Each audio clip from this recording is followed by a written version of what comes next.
اللہ اللہ اللہ اللہ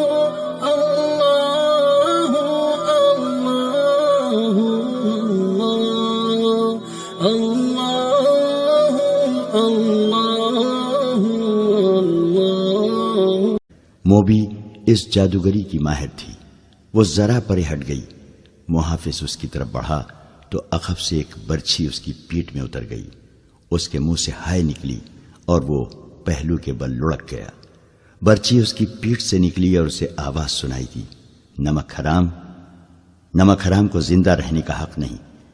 لڑکی کی چیخ نکل گئی، وہ اٹھی اور اتنا ہی کہنے پائی تھی کہ تم نے اسے قتل کر دیا ہے کہ پیچھے سے ایک ہاتھ نے اس کے بازو کو جکڑ لیا اور جھٹکا دے کر اپنے ساتھ لے لیا۔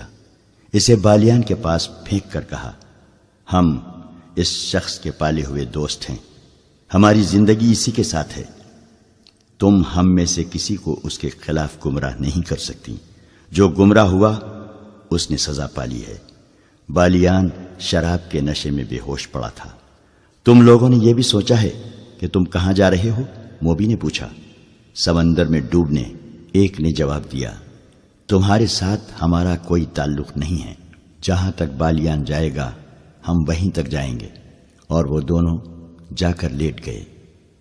دوسرے دن بالیان جاگا تو اسے رات کا واقعہ بتایا گیا۔ موبی نے کہا کہ وہ مجھے جان کی دھمکی دے کر اپنے ساتھ لے گیا تھا۔ بالیان نے اپنے محافظوں کو شاباشی دی، اس کی یہ بات سنی انسنی کر دی کہ یہ لڑکی اسے گمراہ کر کے لے گئی تھی اور انہوں نے اس کی باتیں سنی تھیں۔ وہ موبی کے حسن اور شراب میں مدہوش ہو کر سب کچھ بھول گیا۔ موبی نے اسے ایک بار پھر کہا کہ تیز چلنا چاہیے، مگر بالیان نے پرواہ نہ کی۔ وہ اپنے آپ میں نہیں تھا۔ موبی اب آزاد نہیں ہو سکتی تھی۔ اس نے دیکھ لیا تھا کہ یہ لوگ اپنے دوستوں کو قتل کرنے سے بھی گریز نہیں کرتے۔ علی بن سفیان نے نہ جانے کیا سوچ کر ان کا تعاقب نہ کیا۔ بغاوت کے بعد کے حالات کو معمول پر لانے کے لیے وہ سلطان ایوبی کے ساتھ بہت مصروف ہو گیا تھا۔ ساحل کے کیمپ سے رابن، ان کے 4 ساتھیوں اور 6 لڑکیوں کو 15 محافظوں کی گارڈ میں قاہرہ کے لیے روانہ کر دیا گیا۔ قاصد ان سے پہلے روانہ ہو چکا تھا۔ قیدی اونٹوں پر سوار تھے اور گارڈ گھوڑوں پر۔ وہ معمول کی رفتار پر جا رہے تھے اور معمول کے مطابق پڑاؤ کر رہے تھے۔ وہ بے خوف و خطر جا رہے تھے۔ وہاں کسی دشمن کے حملے کا ڈر نہیں تھا۔ قیدی نہتے تھے اور ان میں 6 لڑکیاں تھیں۔ کسی کے بھاگنے کا بھی ڈر نہیں تھا، مگر وہ یہ بھول رہے تھے کہ یہ قیدی تربیت یافتہ جاسوس ہیں، بلکہ یہ لڑاکا جاسوس تھے۔ ان میں جو تاجروں کے بھیس میں پکڑے گئے تھے وہ چنے ہوئے تیر انداز اور تیغ زن تھے، اور لڑکیاں محض لڑکیاں نہیں تھیں جنہیں وہ کمزور عورت ذات سمجھ رہے تھے۔ ان لڑکیوں کی جسمانی دلکشی، یورپی رنگت کی جاذبیت، جوانی اور ان کی بے حیائی ایسے ہتھیار تھے جو اچھے اچھے جابر حکمرانوں سے ہتھیار ڈلوا لیتے تھے۔ محافظوں کا کمانڈر مصری تھا۔ اس نے دیکھا کہ ان 6 میں سے ایک لڑکی اس کی طرف دیکھتی رہتی ہے، اور وہ جب اسے دیکھتا ہے تو لڑکی کے ہونٹوں پر مسکراہٹ آ جاتی ہے۔ یہ مسکراہٹ اس مصری کو موم کر رہی تھی۔ شام کے وقت انہوں نے پہلا پڑاؤ کیا تو سب کو کھانا یاد آ گیا۔ اس لڑکی نے کھانا نہ کھایا۔ کمانڈر کو بتایا گیا تو اس نے لڑکی کے ساتھ بات کی۔ لڑکی اس کی زبان بولتی اور سمجھتی تھی۔ لڑکی کے آنسو نکل آئے۔ اس نے کہا کہ وہ اس کے ساتھ علیحدگی میں بات کرنا چاہتی ہے۔ رات کو جب سب سو گئے تو کمانڈر اٹھا۔ اس نے لڑکی کو جگایا اور الگ لے گیا۔ لڑکی نے اسے بتایا کہ وہ ایک مظلوم لڑکی ہے۔ اسے فوجیوں نے ایک گھر سے اغوا کیا اور اپنے ساتھ رکھا، پھر اسے جہاز میں اپنے ساتھ لائے جہاں وہ ایک افسر کی داشتہ بنی رہی۔ دوسری لڑکیوں کے متعلق اس نے بتایا کہ ان کے ساتھ اس کی ملاقات جہاز میں ہوئی تھی، انہیں بھی اغوا کر کے لایا گیا تھا۔ اچانک جہازوں پر آگ برسنے لگی اور جہاز جلنے لگا۔ ان لڑکیوں کو ایک کشتی میں بٹھا کر سمندر میں ڈال دیا گیا۔ کشتی انہیں اس ساحل پر لے آئی جہاں انہیں جاسوس سمجھ کر قید میں ڈال دیا گیا۔ یہ وہی کہانی تھی جو تاجروں کے بھیز میں جاسوسوں نے ان لڑکیوں کے متعلق صلاح الدین ایوبی کو سنائی تھی۔ مصری گارڈ کمانڈر کو معلوم نہیں تھا، وہ یہ کہانی پہلی بار سن رہا تھا۔ اسے تو حکم ملا تھا کہ یہ خطرناک جاسوس ہیں، انہیں قاہرہ لے جا کر سلطان کے ایک خفیہ محکمے کے حوالے کرنا ہے۔ اس حکم کے پیش نظر وہ ان لڑکیوں کی یا اس لڑکی کی کوئی مدد نہیں کر سکتا تھا۔ اس نے اس لڑکی کو اپنی مجبوری بتا دی۔ اسے معلوم نہیں تھا کہ لڑکی کی ترکش میں ابھی بہت سے تیر باقی ہیں۔ لڑکی نے کہا، میں تم سے کوئی مدد نہیں مانگتی، تم اگر میری مدد کرو گے تو میں تمہیں روک دوں گی، کیونکہ تم مجھے بہت اچھے لگتے ہو۔ میں اپنی خاطر تمہیں کسی مصیبت میں نہیں ڈالنا چاہتی، میرا کوئی غم خوار نہیں۔ میں ان لڑکیوں کو بالکل نہیں جانتی اور ان آدمیوں کو بھی نہیں جانتی۔ تم مجھے رحم دل لگتے ہو اور میرے دل کو بھی اچھے لگتے ہو، اس لیے تمہیں یہ باتیں بتا رہی ہوں۔ اتنی خوبصورت لڑکی کے منہ سے اس قسم کی باتیں سن کر کون سا مرد اپنے آپ میں رہ سکتا ہے؟ یہ لڑکی مجبور بھی تھی، رات کی تنہائی بھی تھی۔ مصری کی مردانگی پگھلنے لگی۔ اس نے لڑکی کے ساتھ دوستانہ باتیں شروع کر دی۔ لڑکی نے ایک اور تیر چلایا اور صلاح الدین ایوبی کے کردار پر زہر اگلنے لگی۔ اس نے کہا، میں نے تمہارے گورنر صلاح الدین ایوبی کو اپنی مظلومیت کی یہ کہانی سنائی تھی۔ مجھے امید تھی کہ وہ میرے حال پر رحم کرے گا، مگر اس نے مجھے اپنے خیمے میں رکھ لیا اور شراب پی کر میرے ساتھ بدکاری کرتا رہا۔ اس وحشی نے میرا جسم توڑ دیا ہے۔ شراب پی کر وہ اتنا وحشی بن جاتا ہے کہ اس میں انسانیت رہتی ہی نہیں۔ مصری کا خون کھولنے لگا۔ اس نے بدک کر کہا، ہمیں کہا گیا تھا کہ صلاح الدین ایوبی مومن ہے، فرشتہ ہے، شراب اور عورت سے نفرت کرتا ہے۔ مجھے اب اس کے پاس لے جایا جا رہا ہے۔ لڑکی نے کہا، اگر تمہیں یقین نہ آئے تو رات کو دیکھ لینا کہ میں کہاں ہوں گی۔ وہ مجھے قید خانے میں نہیں، اپنے حرم میں رکھے گا۔ مجھے اس آدمی سے ڈر آتا ہے۔ اس قسم کی بہت سی باتوں سے لڑکی نے اس مصری کے دل میں صلاح الدین ایوبی کے خلاف نفرت پیدا کر دی اور وہ پوری طرح مصری پر چھا گئی، اس کے دل اور دماغ پر قبضہ کر لیا۔ مصری کو معلوم نہیں تھا کہ یہی ان لڑکیوں کا ہتھیار ہے۔ لڑکی نے آخر میں اس سے کہا، اگر تم مجھے اس ذلیل زندگی سے نجات دلا دو تو میں ہمیشہ کے لیے تمہاری ہو جاؤں گی اور میرا باپ تمہیں سونے کے اشرفیوں سے مالا مال کر دے گا۔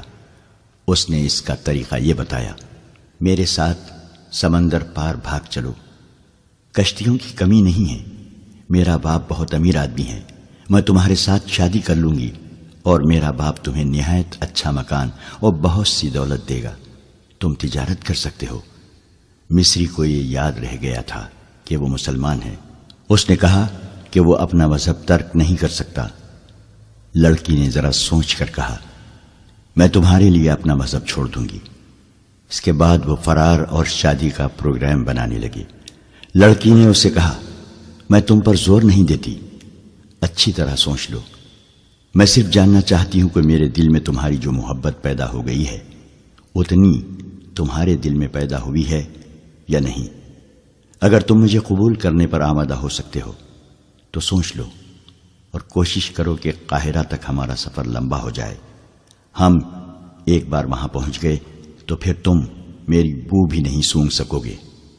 لڑکی کا مقصد صرف اتنا سا تھا کہ سفر لمبا ہو جائے اور 3 دنوں کی بجائے 6 دن راستے میں ہی گزر جائیں۔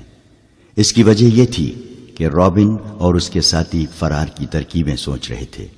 وہ اس کوشش میں تھے کہ رات کو سوئے ہوئے محافظوں کے ہتھیار اٹھا کر انہیں قتل کیا جائے، جو ناممکن سا کام تھا، یا ان کے گھوڑے چرا کر بھاگا جائے۔ ابھی تو پہلا ہی پڑاؤ تھا۔ ان کی ضرورت یہ تھی کہ سفر لمبا ہو جائے تاکہ وہ اطمینان سے سوچ سکیں اور عمل کر سکیں۔ اس مقصد کے لیے انہوں نے اس لڑکی کو استعمال کیا۔ وہ محافظوں کے کمانڈر کو قبضے میں لے لی۔ لڑکی نے پہلی ملاقات میں ہی یہ مقصد حاصل کر لیا اور مصری کو منہ مانگی قیمت دے دی۔ مصری کوئی ایسا بڑا رتبہ والا آدمی نہیں تھا، معمولی سا عہدیدار تھا۔ اس نے کبھی خواب میں بھی اتنی حسین لڑکی نہیں دیکھی تھی۔ کہاں ایک جیتی جاگتی لڑکی جو اس کے تصوروں سے بھی زیادہ خوبصورت تھی، اس کی لونڈی بن گئی تھی۔ وہ اپنا آپ اپنا فرض اور اپنا مذہب ہی بھول گیا۔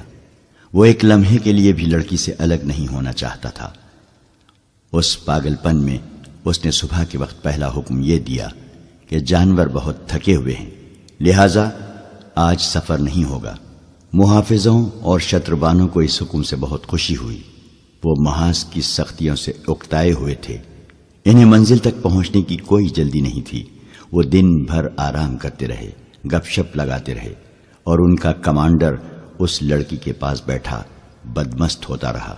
دن گزر گیا، رات آئی، اور جب سب سو گئے تو مصری لڑکی کو ساتھ لیے دور چلا گیا۔ لڑکی نے اسے آسمان پر پہنچا دیا۔ صبح جب یہ قافلہ چلنے لگا تو مصری کمانڈر نے راستہ بدل دیا۔ اپنے دستے سے اس نے کہا کہ اس طرف اگلے پڑاؤ کے لیے بہت خوبصورت جگہ ہے، قریب ایک گاؤں بھی ہے جہاں مرغیاں اور انڈے مل جائیں گے۔ اس کا دستہ اس پر بھی بہت خوش ہوا کہ کمانڈر انہیں عیش کرا رہا ہے۔ البتہ اس دستے میں 2 عسکری ایسے تھے جو کمانڈر کی ان حرکتوں سے خوش نہیں تھے۔ انہوں نے اس سے کہا کہ ہمارے پاس خطرناک قیدی ہیں، یہ سب جاسوس ہیں، انہیں بہت جلدی حکومت کے حوالے کر دینا چاہیے۔ بلا وجہ سفر لمبا کرنا ٹھیک نہیں ہے۔ مصری نے انہیں یہ کہہ کر چپ کروا دیا کہ یہ میری ذمہ داری ہے کہ جلدی پہنچوں یا دیر سے۔ جواب طلبی ہوئی تو مجھ سے ہوگی۔ دونوں خاموش تو ہو گئے، لیکن وہ الگ جا کر آپس میں خسر پسر کرتے رہے۔ دوپہر کے بعد انہیں دور آگے بہت سے گدھ اڑتے اور اترتے نظر آئے۔ یہ اس کی نشانی تھی کہ وہاں کوئی مردار ہے۔ وہ علاقہ مٹی اور ریت کے ٹیلوں کا تھا، صحرائی درخت بھی تھے۔ چلتے چلتے وہ ان ٹیلوں میں داخل ہو گئے۔ راستہ اوپر ہوتا گیا اور ایک بلند جگہ سے انہیں ایک میدان نظر آیا جہاں گدھوں کے قول اترتے ہوئے شور بپا کر رہے تھے۔ ذرا اور آگے گئے تو نظر آیا کہ یہ لاشیں ہیں، بدبو بھی ہے۔ یہ ان سوڈانیوں کی لاشیں تھیں جو بحر روم کے ساحل پر مقیم سلطان ایوبی کی فوج پر حملہ کرنے چلے تھے۔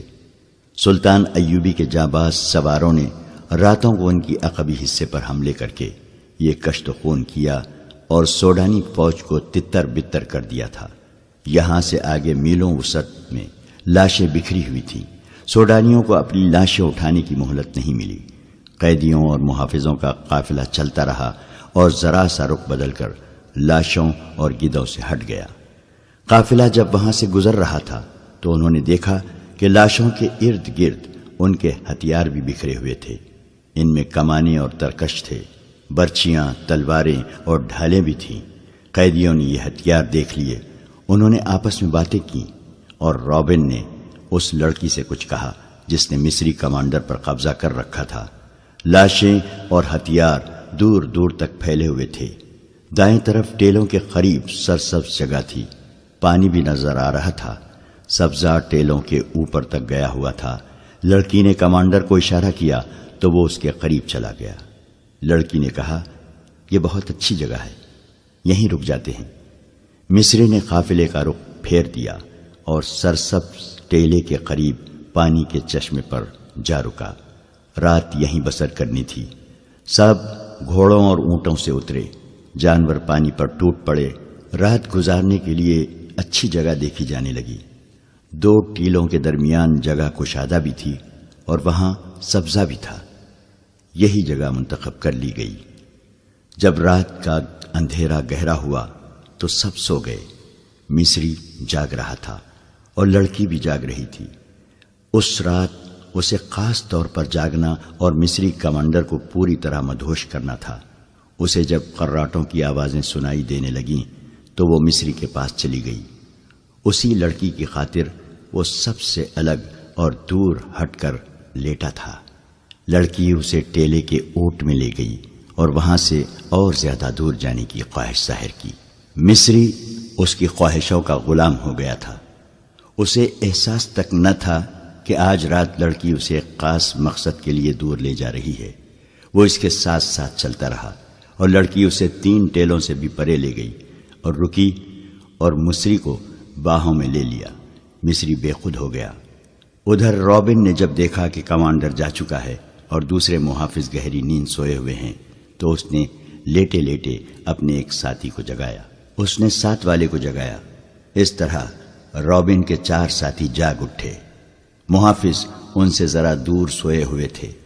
مصری کمانڈر کو لڑکی نے اتنا بے پرواہ کر دیا تھا کہ رات کو وہ سنتری کھڑا نہیں کرتا تھا۔ پہلے رابن پیٹ کے بل رینگتا محافظوں سے دور چلا گیا۔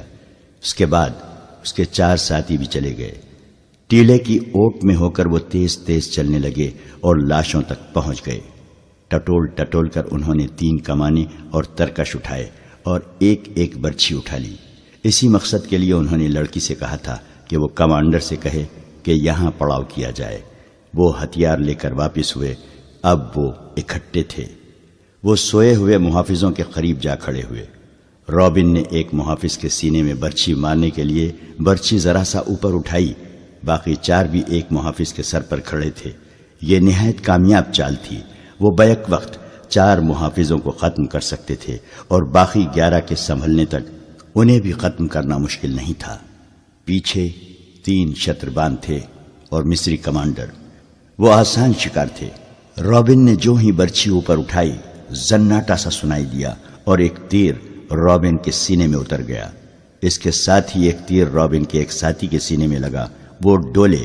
ان کے 3 ساتھی ابھی دیکھ ہی رہے تھے کہ یہ کیا ہوا کہ 2 اور تیر آئے اور 2 اور قیدی اوندھے ہو گئے۔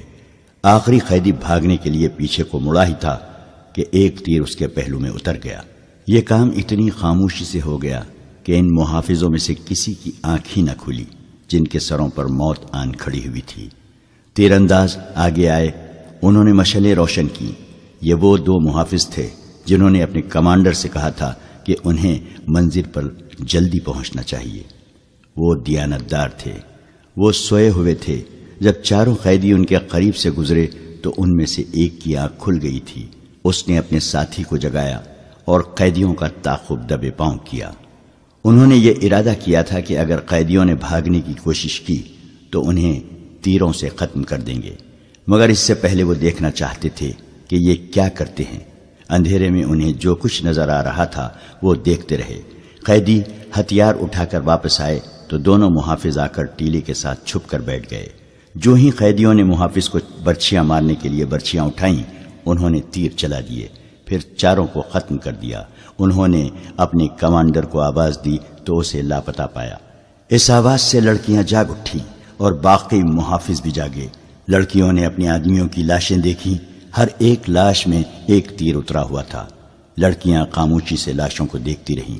انہیں معلوم تھا کہ یہ آدمی آج رات کیا کریں گے۔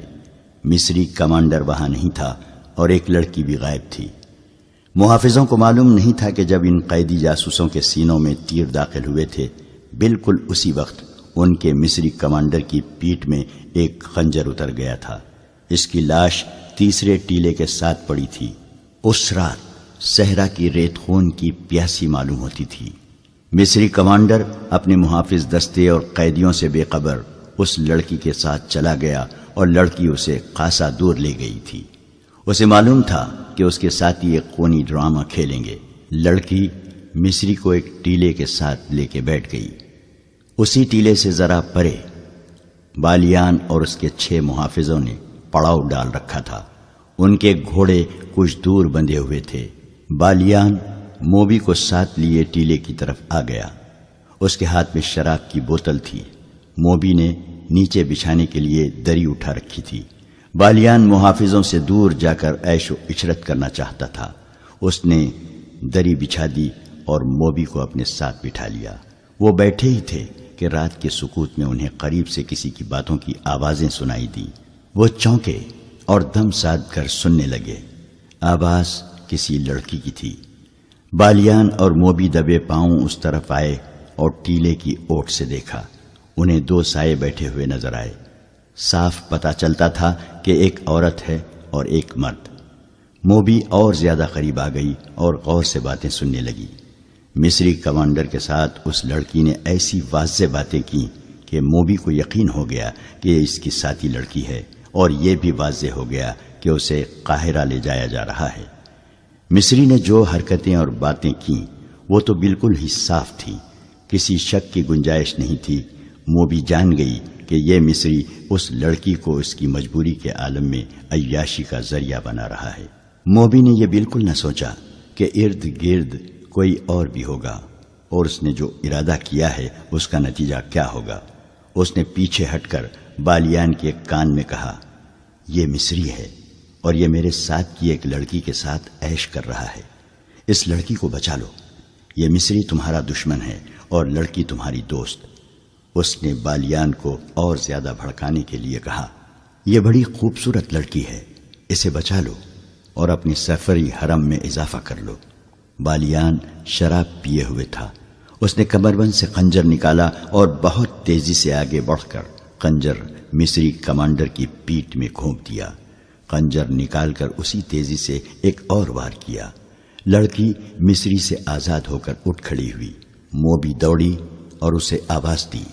وہ دوڑ کر موبی سے لپٹ گئی۔ موبی نے اس سے پوچھا کہ دوسری کہاں ہیں؟ اس نے رابن اور دوسرے ساتھیوں کے متعلق بھی بتایا اور یہ بھی کہا کہ وہ 15 محافظوں کے پہرے میں ہیں۔ بالیان دوڑتا گیا اور اپنے 6 ساتھیوں کو بلا لایا۔ ان کے پاس کمانیں اور دوسرے ہتھیار تھے۔ اتنے میں قیدیوں کے محافظوں میں سے ایک اپنے مصری کمانڈر کو آوازیں دیتا ادھر آیا۔ بالیان کے ایک ساتھی نے تیر چلایا اور اس محافظ کو ختم کر دیا۔ وہ لڑکیوں نے اپنی جگہ لے جانے کے لیے آگے آگے چل پڑی۔ بالیان کو آخری ٹیلے کے پیچھے روشنی نظر آئی۔ اس نے ٹیلے کی اوٹ میں جا کر دیکھا، وہاں بڑی بڑی 2 مشعلیں جل رہی تھیں۔ ان کے ڈنڈے زمین پر گڑے ہوئے تھے۔ ان کے اوپر والے سروں پر تیل میں بھیگے ہوئے کپڑے لپٹے ہوئے تھے جو جل رہے تھے۔ بالیان اپنے ساتھیوں کے ساتھ اندھیرے میں تھا۔ اسے روشنی میں 5 لڑکیاں الگ کھڑی نظر آ رہی تھیں اور محافظ بھی دکھائی دے رہے تھے۔ ان کے درمیان 5 لاشیں پڑی تھیں جن میں تیر اترے ہوئے تھے۔ موبی اور دوسری لڑکی کی سسکیاں نکلنے لگیں۔ موبی کے اکسانے پر بالیان نے اپنے ساتھیوں سے کہا کہ یہ تمہارا شکار ہے، تیروں سے ختم کر دو۔ ان کی تعداد اب 14 تھی۔ یہ ان کی بدقسمتی تھی کہ وہ روشنی میں تھے۔ بالیان کے ساتھیوں نے کمانوں میں تیر ڈالے اور تمام تیر ایک ہی بار کمانوں سے نکلے۔ دوسرے ہی لمحے کمانوں میں 6 اور تیر آ چکے تھے۔ ایک ہی بار قیدیوں کے 6 محافظ ختم ہو گئے۔ باقی ابھی سمجھ ہی نہ سکے تھے کہ یہ تیر کہاں سے آئے۔ 6 اور تیروں نے 6 اور محافظوں کو گرا دیا۔ باقی دور رہ گئے تھے۔ ان میں سے ایک اندھیرے میں غائب ہو گیا، دوسرا ذرا سست نکلا اور وہ بھی سوڈانیوں کے بیک وقت 3 تیروں کا شکار ہو گیا۔ 3 شتربان رہ گئے تھے جو سامنے نہیں تھے۔ وہ اندھیرے میں کہیں ادھر ادھر ہو گئے۔ مشعلوں کی روشنی میں اب لاشیں ہی لاشیں نظر آ رہی تھیں۔ ہر لاش ایک ایک تیر لیے ہوئے تھی اور ایک میں 3 تیر پیوست تھے۔ موبی دوڑ کر لڑکیوں سے ملی۔ اتنے میں انہیں ایک گھوڑے کے سر پر دوڑنے کی آواز سنائی دی جو دور نکل گئی۔ بالیان نے کہا، یہاں رکنا ٹھیک نہیں، ان میں ایک بچ کر نکل گیا ہے، وہ قاہرہ کی سمت گیا ہے، فوراً یہاں سے نکلو۔ انہوں نے محافظوں کے گھوڑے کھولے اور اپنی جگہ گئے۔ وہاں جا کر دیکھا ایک گھوڑا غائب تھا۔ اسے بچ کر نکل جانے والا محافظ لے گیا تھا۔ وہ اپنے گھوڑوں تک نہیں جا سکا تھا، چھپ کر ادھر چلا گیا جہاں اسے 8 گھوڑے بندھے نظر آئے۔ زینیں پاس ہی پڑی تھی۔ اس نے ایک گھوڑے پر زین کسی اور بھاگ نکلا۔ بالیان نے 14 گھوڑوں پر زینیں کسوائیں، سامان 2 گھوڑوں پر لادا، باقی گھوڑے ساتھ لیے اور روانہ ہو گئے۔ لڑکیوں نے موبی کو سنایا کہ ان پر کیا بیتی ہے اور انہیں کہاں لے جایا جا رہا تھا۔ انہوں نے یہ بھی بتایا کہ رابن اور اس کے ساتھی لاشوں کے ہتھیار اٹھانے گئے تھے، مگر معلوم نہیں وہ کس طرح مارے گئے۔ موبی نے کہا، ایوبی کے کیمپ میں میری اور رابن کی ملاقات اچانک ہو گئی تھی۔ اس نے کہا تھا کہ مجھے یوں نظر آ رہا ہے کہ یسوع مسیح کو ہماری کامیابی منظور ہے، ورنہ ہم اس طرح خلاف توقع نہ ملتے۔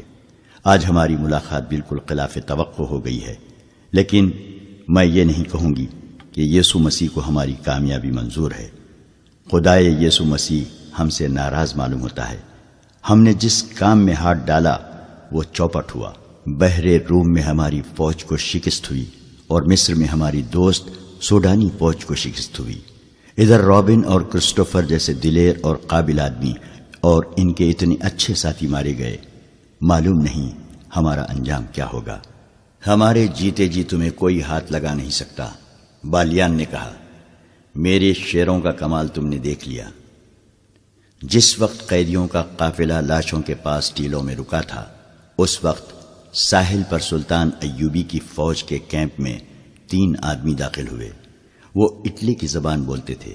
ان کا لباس اٹلی کے دیہاتیوں جیسا تھا۔ ان کی زبان کوئی نہیں سمجھتا تھا۔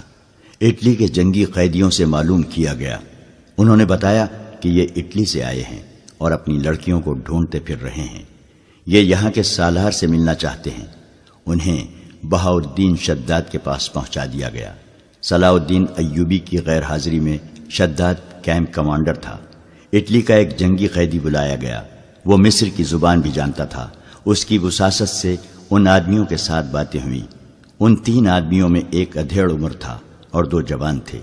تینوں نے ایک ہی جیسی بات سنائی۔ تینوں کی ایک ایک جوان بہن کو صلیبی فوج ان کے گھروں سے اٹھا لائے تھے۔ انہیں کسی نے بتایا تھا کہ وہ لڑکیاں مسلمانوں کے کیمپ میں پہنچ گئی ہیں۔ یہ اپنی بہنوں کی تلاش میں آئے تھے۔ انہیں بتایا گیا کہ یہاں 7 لڑکیاں آئی تھیں۔ انہوں نے یہی کہانی سنائی تھی، مگر 7ویں جاسوس نکلی۔ ان تینوں نے کہا کہ ہماری بہنوں کا جاسوسی کے ساتھ کوئی تعلق نہیں ہے۔ ہم تو غریب اور مظلوم لوگ ہیں، کسی سے کشتی مانگ کر اتنی دور آئے ہیں۔ ہم غریبوں کی بہنیں جاسوسی کی جرت کیسے کر سکتی ہیں؟ ہمیں ان 7 لڑکیوں کا کچھ پتہ نہیں، معلوم نہیں وہ کون ہوں گی۔ ہم تو اپنی بہنوں کو ڈھونڈ رہے ہیں، ہمارے پاس اور کوئی لڑکی نہیں۔ شداد نے بتایا، یہی 7 لڑکیاں تھیں جن میں سے ایک لاپتہ ہو گئی تھی، اور باقی 6 کو پرسوں صبح یہاں سے روانہ کر دیا گیا ہے۔ اگر انہیں دیکھنا چاہتے ہو تو قاہرہ چلے جاؤ۔ ہمارا سلطان رحم دل انسان ہے، تمہیں لڑکیاں دکھا دے گا۔ نہیں، ایک نے کہا، ہماری بہنیں جاسوس نہیں، وہ 7 کوئی اور ہوں گی۔ ہماری بہنیں سمندر میں ڈوب گئی ہوں گی، یا ہمارے ہی فوجیوں نے انہیں اپنے پاس رکھا ہوا ہوگا۔ بہاؤالدین شداد نیک خصلت انسان تھا۔ اس نے ان دیہاتیوں کی مظلومیت سے متاثر ہو کر ان کی خاطر تواضع کی اور انہیں عزت سے رخصت کیا۔ اگر وہاں علی بن سفیان ہوتا تو ان تینوں کو اتنی آسانی سے نہ جانے دیتا۔ اس کی سراغ رسا نظریں بھانپ لیتی کہ یہ تینوں جھوٹ بول رہے ہیں۔ تینوں چلے گئے، کسی نے بھی نہ دیکھا کہ وہ کہاں گئے ہیں۔ وہ چلتے ہی چلے گئے اور شام تک چلتے ہی رہے۔ کیمپ سے دور جہاں کوئی خطرہ نہ تھا، وہ چٹانوں کے اندر چلے گئے۔ وہاں ان جیسے 18 آدمی بیٹھے ان کا انتظار کر رہے تھے۔ ان تینوں میں جو ادھیڑ عمر تھا وہ میگنانا ماریوس تھا۔ یہ صلیبیوں کی وہ کمانڈو پارٹی تھی جسے لڑکیوں کو آزاد کرانے اور اگر ممکن ہو سکے تو سلطان ایوبی کو قتل کرنے کا مشن دیا گیا تھا۔ ان تینوں نے کیمپ سے کچھ اور ضروری معلومات بھی حاصل کر لی تھیں۔ یہ بھی معلوم کر لیا تھا کہ صلاح الدین ایوبی یہاں نہیں، قاہرہ میں ہے۔ شداد کے ساتھ باتیں کرتے جہاں انہیں یہ معلوم ہو گیا تھا کہ لڑکیاں قاہرہ کو روانہ کر دی گئی ہیں، وہاں انہوں نے یہ بھی معلوم کر لیا تھا کہ ان کے ساتھ 5 مرد قیدی بھی ہیں۔ یہ پارٹی ایک بڑی کشتی میں آئی تھی۔ انہوں نے کشتی ساحل پر ایک ایسی جگہ باندھ دی تھی جہاں سمندر چٹان کو کاٹ کر اندر تک گیا ہوا تھا۔ ان لوگوں کو اب قاہرہ کے لیے روانہ ہونا تھا، مگر سواری نہیں تھی۔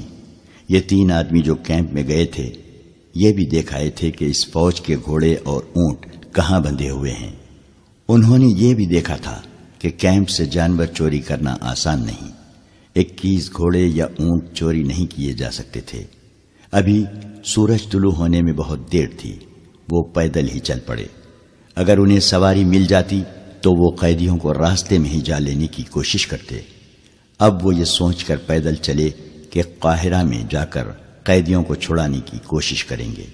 سب جانتے تھے کہ یہ زندگی اور موت کی مہم ہے۔ صلیبی فوج کے سربراہوں اور شاہوں نے انہیں کامیابی کی صورت میں جو انعام دینے کا وعدہ کیا تھا وہ اتنا زیادہ تھا کہ کوئی کام کیے بغیر اپنے کنبوں سمیت ساری عمر آرام اور بے فکری کی زندگی بسر کر سکتے تھے۔ میگنانا ماریوس کو جیل خانے سے لایا گیا تھا۔ اسے ڈاکہ زنی کے جرم میں 30 سال سزائے قید دی گئی تھی۔ اس کے ساتھ 2 اور قیدی تھے جن میں ایک کی سزا 24 سال اور دوسرے کی 27 سال تھی۔ اس زمانے میں قید خانے قصاب خانے ہوتے تھے۔ مجرم کو انسان نہیں سمجھا جاتا تھا۔ بڑی ظالمانہ مشقت لی جاتی اور مویشیوں کی طرح کھانے کو بیکار خوراک دی جاتی تھی۔ قیدی رات کو بھی آرام نہیں کر سکتے تھے، ایسی قید سے موت بہتر تھی۔ ان تینوں کو انعام کے علاوہ سزا معاف کرنے کا وعدہ کیا گیا تھا۔ سلیب پر حلف لے کر انہیں اس پارٹی میں شامل کیا گیا تھا جس پادری نے ان سے حلف لیا تھا۔ اس نے انہیں بتایا تھا کہ وہ جتنے مسلمانوں کو قتل کریں گے اس سے 10 گنا ان کے گناہ بخشے جائیں گے، اور اگر انہوں نے صلاح الدین ایوبی کو قتل کیا تو ان کے تمام گناہ بخش دیے جائیں گے۔